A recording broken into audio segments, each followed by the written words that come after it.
Financial year 24-25 यानी कि assessment year 25-26 के लिए जब भी आप अपने इनकम टैक्स रिटर्न को प्रिपेयर कर रहे हैं या फिर आपके क्लाइंट का जब आप रिटर्न प्रिपेयर कर रहे हैं, तो ऐसे केसेस में कैपिटल गेन की जब भी आप रिपोर्टिंग करें तो उसे आप प्रॉपर करें।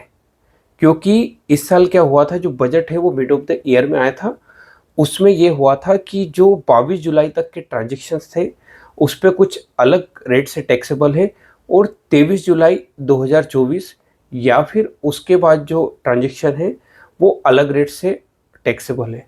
तो ऐसे केसेस में यदि आप जो डेट अगर प्रॉपर फाइल नहीं करते हैं, प्रॉपर पुट नहीं करते, तो ऐसे केसेस में टैक्स जो है वो गलत कंप्यूट हो सकता है आप ज़्यादा टैक्स पे कर दें, और ये भी हो सकता है कि आप कम टैक्स पे कर दें।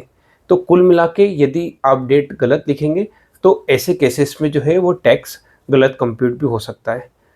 और ये आपको शेयर मार्केट से रिलेटेड ट्रांजैक्शन में ध्यान रखना है। साथ ही जो कैपिटल गेन आपको लॉन्ग टर्म प्रॉपर्टी, जैसे आपकी हाउस प्रॉपर्टी कोई सेल किया, आपने कोई लैंड सेल किया, इस तरह की यदि कोई प्रॉपर्टी को सेल किया है तो उस पर आपको ध्यान रखना है। कुछ आपने म्यूचुअल फंड में यदि कोई विड्रॉ किया है तो ऐसे केसेस में ध्यान देना है। तो जो भी आपकी कैपिटल गेन से रिलेटेड जो भी ट्रांजैक्शन है उन सभी केस में आपको ये ध्यान देना है। I hope this video will be helpful for you. और ये हमने इनकम टैक्स सीरीज चालू की है जहाँ पे हम कुछ ना कुछ डेली अपडेट्स हमारे दर्शकों के लिए लेकर आते हैं। अगर आपको ये वीडियो पसंद आया तो आप सब्सक्राइब कर सकते हैं। बहुत बहुत धन्यवाद।